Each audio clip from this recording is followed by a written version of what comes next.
사람들과 달리 인격을 가진 존재입니다. 그런데 인격이 어떻게 구성되어 있느냐를 얘기할 때 흔히들 세 가지 요소를 얘기했는데, 그 첫째는 지성, 둘째는 감정, 세 번째는 의지, 이렇게 지정의 세 가지를 얘기해 왔습니다. 이 지성은 사물을 깨달아 이해하여 알도록 만들어줍니다. 지성이 뛰어난 사람은 많은 지식을 가지게 됩니다. 감정은 우리로 하여금 느끼게 해주는데, 슬픔, 기쁨, 평안함, 괴로움, 이런 것들을 느끼게 만듭니다. 의지는 우리로 하여금 무엇인가를 결심하게 만들고 그 결심한 것을 행동하도록 만들어줍니다. 의지가 강한 사람은 추진력과 실천력이 아주 뛰어나다고 할 수 있겠습니다. 그런데 이 지성, 감정, 의지 세 가지는 조금 점진적으로 이렇게 발전하는 성격을 가지고 있습니다. 맨 처음에 등장하는 것은 지성입니다. 우리가 하나님의 집에 나와서 예수를 처음 믿을 때 보면 우리의 지적인 활동이 나타나서 성경을 읽으면서 말씀을 배우고 알게 되고, 하나님이 어떤 분이신가를 이 지식적 활동을 통해서 배우게 되면서 이것이 신앙의 지식으로 우리 속에 축적이 됩니다. 그런데 여러분, 어떤 분들은요, 알기만 하고 그 자리에서 멈추는 분들이 있습니다. 이런 지식은 그에게 아무 도움이 되지 않는 죽은 지식이 됩니다. 그래서 이런 지식이 많으면 많을수록 교만해지기 쉽고, 다른 사람을 깔보기 쉽고, 다른 사람을 가르치려 드는 그런 실수를 저지를 때가 있게 됩니다. 그 다음 단계로 나타나는 것은 우리의 감정이라고 말할 수 있는데, 이제는 하나님을 가슴으로 만납니다. 그래서 하나님의 은혜 생각, 가슴이 뜨거워지고 눈시울이 붉어지면서 하나님의 사랑이 내 가슴 속에 사무치는 걸 느끼면서 가슴에 어떤 뭐라고 말할 수 없는 느낌이 강렬하게 우리에게 다가오게 됩니다. 여러분, 그런 체험도 가지시기를 기원합니다. 그런데 거기서 머물러도 안 되는 것이겠죠. 그 다음에 우리들은 반드시 의지의 단계로 나가야 됩니다. 이렇게 하나님이 어떤 분이신지를 지적으로 알았고 하나님의 은혜와 사랑이 내 가슴을 뜨겁게 만들었으면, 그 다음에는 내 의지적 결단을 통해서 내가 하나님을 이렇게 사랑하겠습니다, 이렇게 실천하겠습니다 결심하고 그것을 행동에 옮기는 데까지 나가야만 된다는 것입니다. 아무리 많이 알아도, 아무리 가슴이 뜨겁고 감격스러워도 하나님의 뜻을 의지적으로 실천하지 못한다면 그 신앙은 죽은 신앙이 되고 말 것입니다. 그래서 지성의 단계에서 감정이 소용돌이치는 그런 단계로, 그 다음에는 의지적인 확고한 결단을 통해 하나님의 뜻을 이루는 단계로 나가야만 된다는 겁니다. 그런데 때로는 성령의 강력한 역사 가운데 이 세 가지 단계가 동시적으로 이루어지는 경우들도 많이 있습니다. 그런데 여러분, 이 지정의 세 가지는 전통적으로 우리 교회 신학 안에서 기독교의 세 가지 영적인 덕목과 연결시켜서 설명되는 경우가 많았습니다. 우리 기독교의 신앙적인 세 가지 덕목을 얘기한다면 여러분들이 너무나 잘 아시는 신망애입니다. 믿음, 소망, 사랑, 이 세 가지가 지정의와 이렇게 짝을 이루는 것으로 설명되어 왔다는 것입니다. 그럼 어떻게 짝을 이루는 것일까요? 이 지성은 믿음과 연결된다고 생각해 왔습니다. 그래서 지적인 활동을 통해 말씀을 배우죠. 하나님이 누구신가를 알게 되면 우리 속에 믿음이 생긴다 하는 겁니다. 그 다음에 감정은 소망과 연결되는 것으로 이해해 왔습니다. 내 가슴이 은혜로 뜨거워지고 감격하고 하나님의 사랑이 내 가슴에 물결치면 어떤 어려움 속에 있어도 하나님이 나를 지켜주신다, 이런 소망이 생기면서 담대하게 신앙생활을 하게 된다는 겁니다. 그리고 마지막으로 이 의지는 이제 하나 남은 사랑과 연결되는 거로 그렇게 나타났습니다. 굳은 의지를 가지고 이제는 하나님의 명령을 따라 제가 하나님을 사랑하고 이웃을 사랑하겠습니다. 이 사랑은 실천이거든요. 의지적인 실천이 이렇게 연결되는 것으로 설명을 해왔습니다. 그러면 여러분, 아까 지정의 세 가지 중에서 지성이 먼저고 그 다음에 감정이고 그 다음에 의지라고 이렇게 차례를 말씀드렸다면, 짝을 이루는 신망애도 마찬가지입니다. 제일 먼저 믿음이고 그 다음에 소망이고 맨 마지막이 무엇일까요? 맨 마지막이 사랑이죠. 세 개 중에 두 개는 벌써 하고 하나밖에 안 남은 걸 물어보니까 대한민국에서 제일 쉬운 문제를 낸 겁니다. 마지막에 하나 남은 것, 사랑입니다. 그래도 왜 여러분들의 입으로 말씀하길 원했느냐 하면요, 사랑이 너무나 중요하니까요. 사랑은 기독교인들이 도달해야 될 영적 덕목 가운데 최종적인 마지막 단계, 그게 바로 사랑인 것입니다. 사랑은 모든 명령법, 모든 율법의 완성이고, 사랑은 마침표와 같고, 사랑이 이루어지면 모든 게 다 이루어지는 것이고, 사랑이 이루어지지 않으면 아무것도 안 이루어진 거나 마찬가지라고 할 만큼 사랑은 정점에 해당하는 것입니다. 그래서 사랑이 최고이기 때문에 고린도전서 13장 13절에서 뭐라고 말씀했느냐 하면, 그런즉 믿음, 사랑, 믿음, 소망, 사랑, 이 세 가지는 항상 있을 것인데 그 중에 제일은 사랑이라, 이렇게 말씀하셨습니다. 믿음도 소중하고 소망도 소중하고 사랑도 소중하지만 그 중에 최고가 사랑이라고 말씀을 하신 것입니다. 저는 오늘 이 공간 안에 들어와서 예배를 드리는 여러분 모두가 이 사랑의 단계에 다 도달하게 되시기를 주님의 이름으로 기원합니다. 사랑에 이르러야 됩니다. 그리스도인이라면 반드시 거기에 도달하고자 하는 영적 목표를 가져야만 된다는 것입니다. 우리가 예수님을 좋아하고 존경하고 믿고 우리의 구주로 영접하는 이유가 뭡니까? 그 이유는 예수님이야말로 우리에게 이 놀라운 사랑을 보여주신 분이기 때문에 그렇습니다. 예수님의 사랑은 이 세상에 왜곡되고 시시한 거짓된 사랑하고는 차원이 다른 지고지순한 가장 완벽하고 가장 뜨겁고 가장 아름다운 사랑, 그것을 예수님께서 저와 여러분들에게 부어주신 줄 믿습니다. 그럼 예수님의 그 사랑은 어떤 과정을 통해서 우리에게 주어졌나요? 여러분, 예수님이 우리에게 사랑을 베푸시는 과정은 결코 쉬운 일이 아니었습니다. 마치 설날에 윗 어른이 잘 차려입으시고 아랫목에 편안하게 앉으셔서 아이들이 세배하면 세뱃돈이나 이렇게 던져주는 식으로 그렇게 베푸는 사랑이 아니었습니다. 예수님께서 우리에게 주시는 사랑은 처절한 사랑이었습니다. 우리에게 사랑을 주시기 위해서 얼마나 많은 고통을 감당하셨는지 우리는 그거를 대강밖에 모르고 있지만 성경은 우리에게 잘 말씀해주고 있습니다. 우리가 잘 느끼지 못해서 그렇죠. 주님은 고통 어린 과정을 통하여 우리를 사랑하셨습니다. 그 내용의 일부분을 오늘 우리에게 말씀해주고 있는데, 오늘 본문 6절에서 7절 8절까지 여러분들이 소리내서 다 같이 한번 읽어보도록 합시다. 그는 근본 하나님의 본체시나 하나님과 동등됨을 취할 것으로 여기지 아니하시고 오히려 자기를 비워 종의 형체를 가지사 사람들과 같이 되셨고 사람의 모양으로 나타나사 자기를 낮추시고 죽기까지 복종하셨으니 곧 십자가에 죽으심이라. 아멘. 주님이 우리를 사랑하기 위해서 받으신 고통은 어떤 것인가? 이런 겁니다. 성경은 예수님을 하나님의 아들이라는 칭호로 부르고 있습니다. 그런데 여러분, 이 아들이라는 말을 오해하시면 곤란합니다. 어떤 분은 이렇게 생각하기 쉽습니다. 하늘에 계신 아버지 하나님은 완벽하신데 이분은 아들이니까 여러 가지 면으로 아버지보다 열등하고 못하지 않는가, 이렇게 생각하기 쉽습니다. 여러분, 절대로 그렇지 않습니다. 한 가지 예를 들면, 우리 집에 가면 아버지나 아들이 다 있잖아요. 그런데 아버지가 사람이라면, 그럼 아들은 아버지보다 여러 가지 면으로 못하면 아들은 원숭입니까? 그렇지 않습니다. 아버지가 사람인 것과 똑같이 아들도 똑같이 존엄한 사람입니다. 아버지의 인격, 아버지의 그 존재의 존엄성, 아버지가 소중한 것처럼 이 아들도 하나의 사람으로 똑같이 존엄하고 존귀합니다.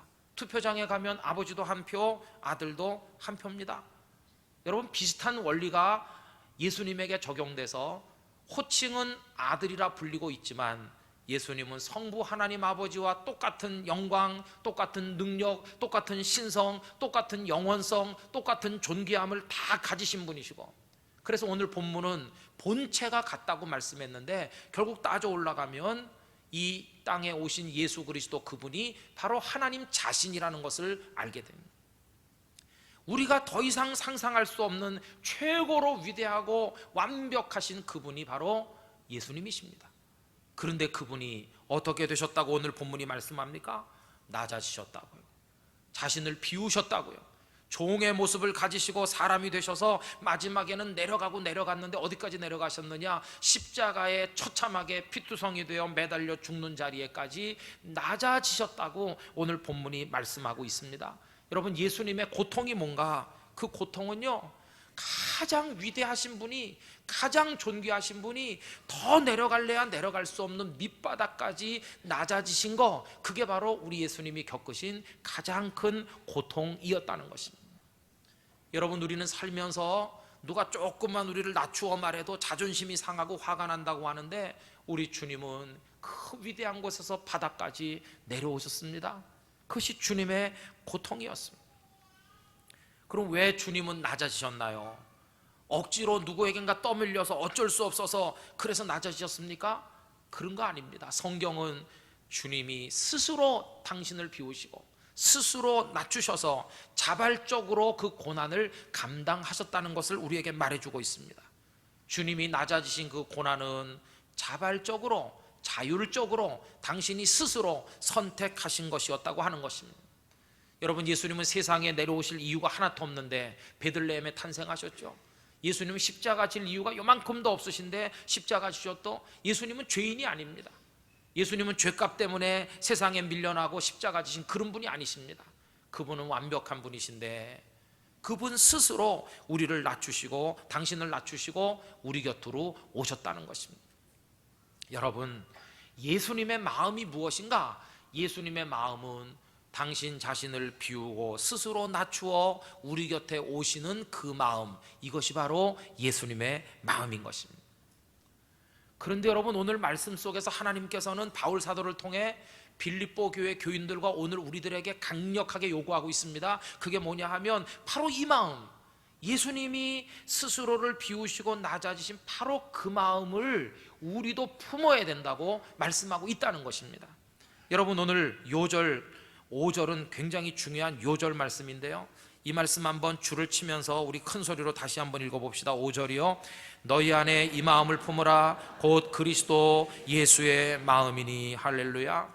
강력하게 말씀합니다. 너희 안에 이 마음, 스스로 낮추어 비우신 예수님의 그 마음을 너희도 품어야 된다. 오늘 1시간 예배를 드리는 동안에 성령의 강한 역사를 통해서 우리 속에 왜곡되고 삐뚤어진 모든 것들이 다 사라지고 예수님의 마음으로 이식되는 역사가 있으시기를 간절히 기원합니다. 예수님의 마음 우리가 품어야 됩니다. 그럼 왜 예수님의 마음을 왜 품어야 되냐? 왜 이걸 품으라고 요구하셨는가? 몇 가지 말씀을 드려보면, 첫째는요, 우리는 다 부패된 본성을 가지고 교만하기 짝이 없는 그런 모습으로 살고 있기 때문에, 하나님께서는 교만한 사람을 싫어하시기 때문에 우리에게 이것을 품어 겸손케 될 것을 가르치시는 겁니다. 여러분, 빌립보 교회 교인들은요 아주 훌륭한 성도들이었어요.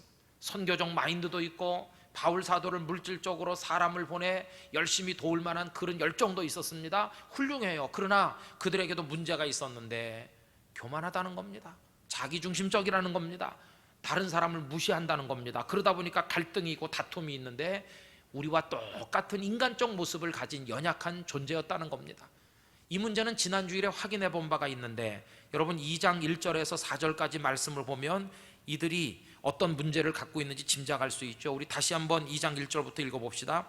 그러므로 그리스도 안에 무슨 권면이나 사랑의 무슨 위로나 성령의 무슨 교제나 긍휼이나 자비가 있거든 마음을 같이하여 같은 사랑을 가지고 뜻을 합하며 한 마음을 품어 아무 일에든지 다툼이나 허용으로 하지 말고 오직 겸손한 마음으로 각각 자기보다 남을 낮게 여기고 각각 자기 일을 돌볼 뿐더러 또한 각각 다른 사람들의 일을 돌보아 나의 기쁨을 충만하게 하라. 아멘.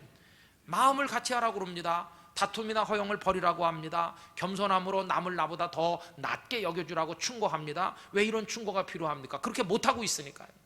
다시 말하면 빌립보 교인들도 갈등하고 자기가 잘난 줄 알고 중심적으로 하고 모든 자기중심적인 이 교만 때문에 교회가 편안할 날이 없으니까 그걸 충고하는 것입니다.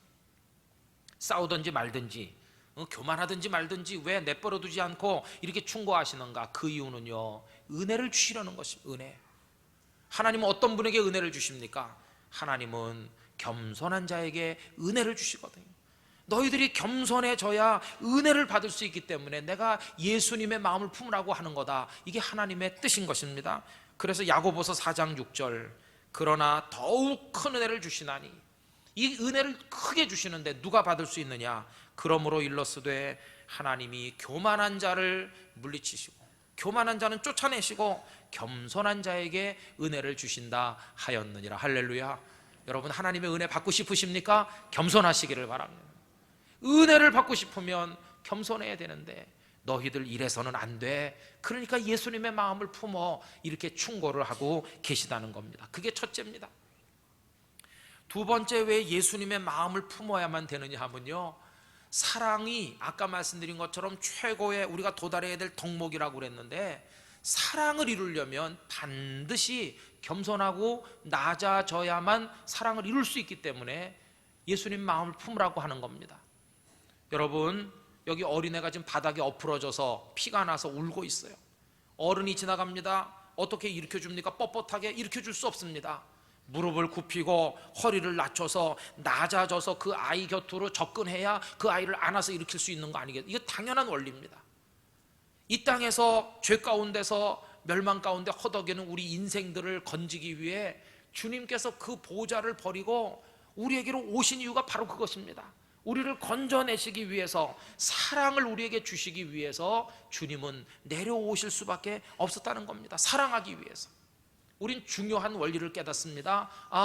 사랑이 우리의 목표라면 이 사랑의 열매를 맺으려면 반드시 낮아져야, 겸손해야 된다 하는 원리를 우리가 깨닫게 된다는 것입니다.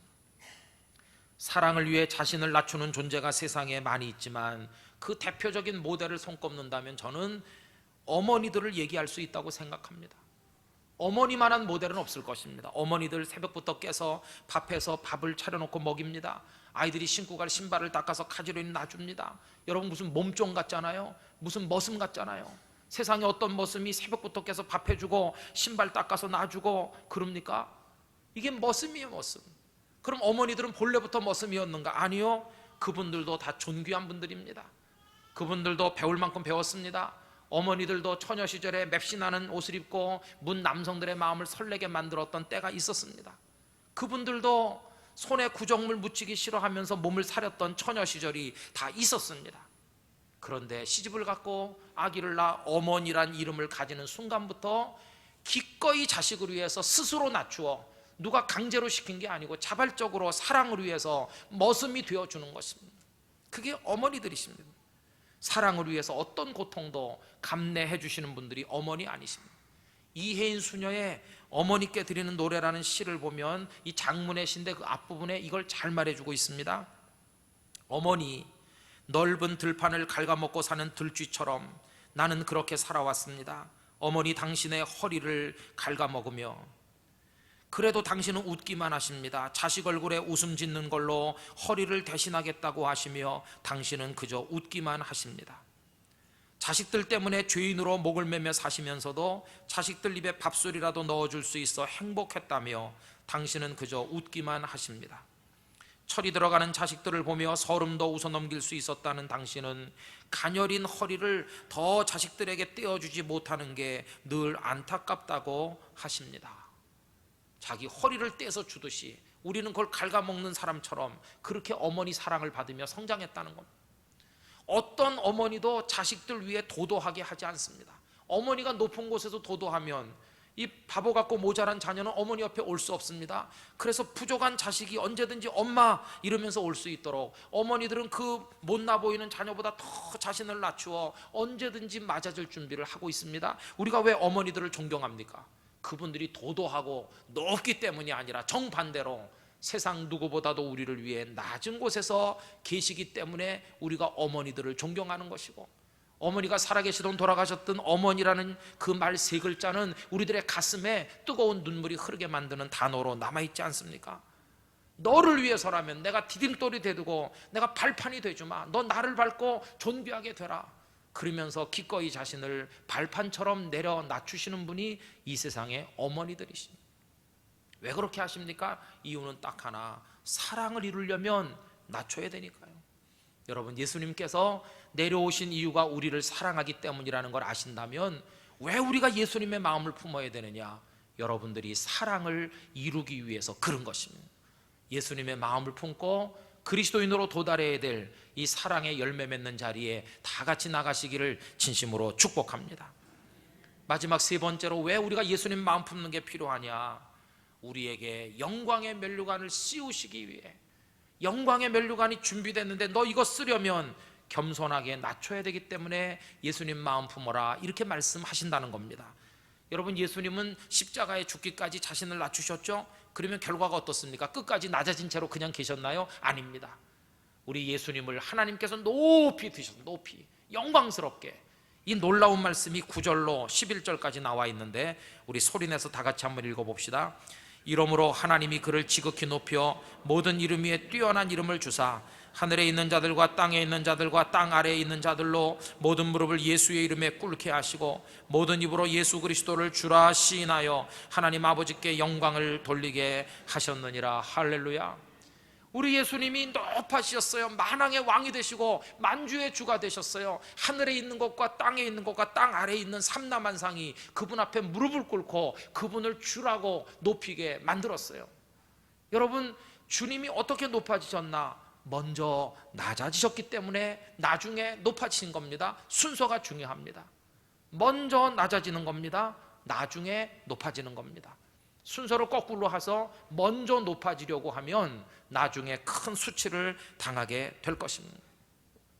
예수님께서 말씀하셨죠. 잔치자리에 가면 상석에 앉지 말아라.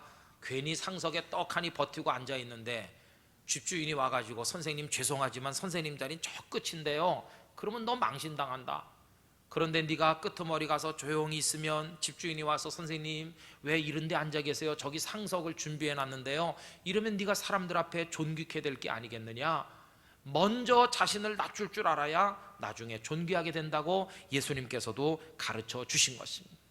여러분, 하나님께서는 자신을 낮추고 비우는 사람에게 존귀케 만드는 면류관을 씌워주시려고 준비하고 계셨는데, 저는 우리 영도중앙교회 성도들이 이 면류관 쓰시게 되기를 기원합니다. 그 면류관 쓰려면 먼저 자신을 낮춰야 되니까, 그 낮추기 위해서 가져야 될 마음이 예수님의 마음이기 때문에 이 마음을 품으라고 우리에게 가르쳐주고 있는 것입니다. 스스로 낮추어 예수님 마음을 가지고 겸손해지면 사랑도 이루고 존귀케 되고, 교만한 자를 싫어하고 겸손한 자에게 은혜를 베푸시는 하나님의 사랑받으며 우리가 잘 살아갈 수 있게 될 줄로 믿습니다. 그런 사람이 멋진 그리스도인이 되는 것입니다. 그런데요, 문제가 있어요. 여기 지금 어떤 사람이 하나 있는데 이게 우리 자신이라고 생각해 봅시다. 하나님이 기다립니다. 아이고 저놈의 자식이 저게 언제까지 저렇게 교만하려나. 그러면서 지켜봅니다. 야, 너 좀 정신 차려라. 너 언제까지 그렇게 도도하게 고개를 쳐들고 말이지 네 중심으로 그렇게 살래? 제발 좀 겸손해져 봐라. 이렇게 기다리신다는 거예요, 우리를 향해. 그런데 우리는 어리석어요. 그 깨닫지 못해요.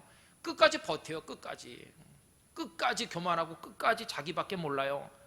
그러면 스스로 낮추기를 하나님이 애타게 기다리다가 끝까지 버티면 어떻게 하시는 줄 아십니까? 본때를 보여주겠다고 하시면서 끌어내리시는, 강제로. 네가 자율적으로 안 내려오면 내가 끌어내린다, 집어 던지시는 것이에요, 밑바닥에다가. 하나님의 손이 우리를 잡아 밑바닥에 끌어내릴 때 그 고통은 너무나 무섭고 큰 것입니다. 스스로 안 하면 강제로 그렇게 만드시는 것이. 여러분, 성경에 그런 예들이 너무나 많은데 한 가지만 말씀드리면 바벨론 왕 느부갓네살 예를 들 수 있거든요. 이 사람이 거대 제국의 왕 아닙니까? 어느 날 마음속에 뿌듯한 긍지를 넘어서는 교만이 생겼습니다. 이 나라 이거 내가 세웠어 이렇게 생각하면서 이 막강 권력 내가 쟁취했다고 더 그렇게 생각할 때 하나님이 그에게 진노하셨어요. 어느 날 지각이 사라지고 바보처럼 되고 쫓겨났습니다. 권력을 상실하고 들짐승처럼 몇 대를 지나면서 버려진 존재처럼 되었습니다. 던져버리신 것입니다, 밑바닥으로. 그러다 나중에 지각이 돌아오고 정신을 차리고 다시 권력의 자리로 회복되고 나는데 이 과정을 통해서 그가 뼈저리게 느꼈습니다. 뭐를? 하나님이 교만한 자를 끌어내린다는 사실을. 그래서 그가 다니엘서 4장 37절에 다시 왕의 자리에 복귀하고 난 다음에 이렇게 고백했습니다. 그러므로 지금 나 느부갓네살은 하늘의 왕을 찬양하며 칭송하며 경배하노니 그의 일이 다 진실하고 그의 행하심이 의로우심으로 교만하게 행하는 자를 그가 능히 낮추심이라. 이거 깨닫게 됐어요. 성도 여러분, 하나님이 손으로 잡아당기면요 너무너무 무섭고 고통스럽습니다. 하나님은 어떤 때 우리를 실패의 와중에 던져놓을 때도 있습니다. 내가 몇 년 동안을 집념을 가지고 준비했지만 하루아침에 날아가는 수가 있습니다. 하나님 무섭습니다. 어떤 사람은요 하나님이 질병으로 치시는 경우도 있어요. 내가 너를 침상에 던진다. 아무리 내가 도도해봤자 죽을 병 걸리면 아무 소용없어요. 어떤 때는 사람들에게 욕설을 받고 비난의 대상이 돼서 모든 관계가 다 단절되면서 세상에서 가장 고독한 자처럼 전락하게 될 때 하나님이 던져버리시는 게 이렇게 무서운가 깨닫는 날이 오게 된다는 것이, 스스로 낮추지 않으면 여러분 하나님은 던져버리시는 거예요. 혹시라도 우리 교우들 중에 지금 내가 당하는 고통이 하나님 앞에 버티다가 나 중심으로 내 멋대로 하다가 온 것은 아닌가 이렇게 생각하는 분은 없으십니까? 만약에 그렇다고 한다면 우리는 깊이 생각해 봐야 됩니다. 이 고통이 왜 왔는지, 내가 그동안 하나님 앞에서 어떻게 사는 것인지, 하나님이 나를 끌어내린 건 아닌지 생각하면서 이 기간 동안 그냥 허송세월해서는 안 되고 이 고통의 시간 동안에 전에 배우지 못했던 인생과 신앙과 삶의 그 본질적 진리들을 배우는 기회로 만들어 나가야 됩니다. 느부갓네살도 그 기간을 통해서 교만한 자를 던지시는 하나님에 대해서 배우지 않았습니까? 여러분, 그런 고통 중에 있다고 생각하신다면 그 시간 동안 소중한 진리를 배우게 되시기를 기원합니다. 요셉이 그런 분이었어요. 여러분, 요셉을 하나님이 끌어내려서 집어 던졌습니다. 바닥에다가. 바닥을 한번 경험해봐라. 자기 혼자 채색 옷 입고 거들먹거리면서 자기중심적으로 살고 형제들의 잘못을 미주알 고주알 끄집어내서 아버지에게 고자질하던 이런 삐뚤어진 사람을 끌어내려서 맨 바닥에 던졌어요. 노예가 되게 했습니다. 마지막에 죄수로 전락했습니다. 13년이라는 긴 세월 동안 노예와 죄수, 고대 이집트 사회에서 노예와 죄수는 더 이상 내려갈래야 내려갈 수 없는 밑바닥을 말하는 것입니다. 밑바닥에서 너 한번 경험해봐라. 바닥을 기어가는 벌레처럼 그가 얼마나 힘들게 살았습니다. 그러나 그는 그 13년을 호송하지 않았습니다. 그 고통의 시간에 저주하면서 하나님 원망하면서 인생을 끝내려고 하지 않고 소중한 걸 배웠습니다. 용서를 배우고 사랑을 배우고 섬김을 배웠어요. 밑바닥에서 남을 높여주는 것을 배우게 됐어요.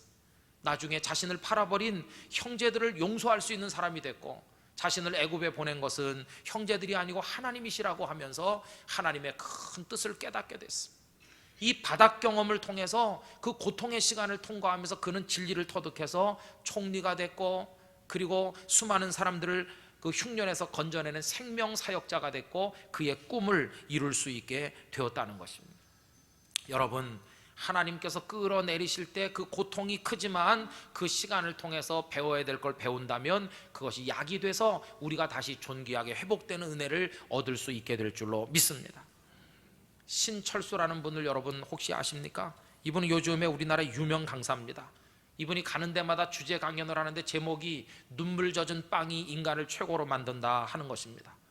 이분이 명강사가 된 것은 실패를 모르는 성공가들을 달려왔기 때문이 아닙니다. 오히려 반대로 밑바닥에서 너무 고생했거든요. 이분은 머리가 좋았는지 경기 중학교에 입학했는데 아버지가 파산해서 학교에 못 다니고 초등학교 졸업장이 전부 답니다. 안 해본 거 없이 별고생 다 하다가 10대 후반에 빵집에 들어갔는데 제빵왕 김탁구랑 얘기가 비슷합니다. 그래가지고 빵 배웠어요. 빵. 저는 그분이 모델이 아닌가 생각이 됐어요. 그래가지고 고생을 무지무지 하면서 한 끝에 서울에서 유명한 빵집인 태극당이라는 빵집에 그 공장장이 되었고 우리나라 제1호 제빵죄가 기능장으로 그분이 뽑히게 됐어요. 우리나라 1호로 빵 제일 잘 만드는 사람이에요. 그리고 현재는 초등학교 학력밖에 없는 그분이 대전에 있는 우성공업대학의 교수가 되셔서 사람들에게 바닥에서 어떻게 진리를 배워 밑바닥에서부터 다시 영광의 면류관을 쓰게 되는지를 수많은 사람들에게 이야기해주고 있다고 하는 것입니다. 여러분, 오늘 얘기는 간단한 것입니다. 네가 알아서 스스로 겸손할래? 아니면 내가 손댈 때까지 버틸래? 이렇게 말씀하는 것입니다. 주님도 사랑을 위해 스스로 낮추셨다면 우리 영도중앙교회 성도 여러분, 우리 모두 스스로 자율적으로 겸손한 성도가 되기를 원합니다. 겸손함은요, 말 잘 듣는 사람 됩니다. 주님께서 너 거기 서라, 그럼 딱 서고 계속 가라, 그럼 가고 이리 와, 그럼 옵니다. 교만하니까 뻗튕기면서 우리 그렇게 사는 겁니다. 우리 잠시 후에 찬양이 그런 건데요, 겸손해서 순종하면서, 겸손해서 하나님이 주시는 사랑을 받고 사랑을 이루면서 우리 그렇게 살게 되기를 원하는 것입니다. 하나님 끌어내릴 때까지 버티는 어리석은 사람이 돼서는 절대로 안 될 것입니다. 이 자율과 타율의 한복판에서 어떻게 선택하며 하나님의 뜻을 이룰 것인지 우리 모두에게 하나님의 은혜가 임하기를 주님의 이름으로 축원합니다. 우리 다 같이 기도하겠습니다. 이 시간 통성으로 교만하게 살았던 죄, 다른 사람 무시했던 죄, 하나님의 말씀에 불순종했던 이 뻣뻣한 우리의 모습 회개하면서 예수님의 마음을 품게 하여 주시옵소서. 혹시 현재의 고난이 하나님이 끌어내린 거라면 그 속에서 배울 진리를 배우고 회복될 수 있게 해달라고 우리 다 같이 통성으로 하나님 앞에 기도하겠습니다. 거룩하시고 사랑이 많으신 하나님 아버지, 오늘 너무나도 고귀한 생명의 말씀을 저희들이 나누게 해주심을 감사합니다. 우리같이 미천한 죄인들을 구원하시고 사랑하시기 위해 예수님은 스스로 사람의 몸을 입으시고 이 땅에 내려오사 십자가에까지 자신을 낮추셨습니다. 이것이 바로 예수님의 마음이었으며 우리에게 이 마음을 품으라고 하십니다. 스스로 낮추어 겸손함으로 존귀케 하시는 하나님의 은혜를 받든지, 아니면 버티다가 마지막에 끌어내리시는 하나님의 진노를 받든지, 아버지 하나님, 우리가 지혜로운 선택자가 되기를 원합니다. 예수님 닮아 겸손하고 아름답게 살아가는 성도가 되기를 원합니다. 우리 영도중앙교회와 성도들을 겸손한 주님의 백성으로 축복받도록 은혜를 허락하여 주시옵소서. 믿습니다. 하나님 아버지, 예수님의 마음을 품고 겸손하고 낮추어 존귀케 하실 때 금면류관 쓰는 성도 되고 주의 말씀에 순종하고 사랑을 이루고 열매 맺는 우리 모두가 되도록 은혜 내려 주시옵소서. 예수님의 이름으로 기도하옵나이다. 아멘.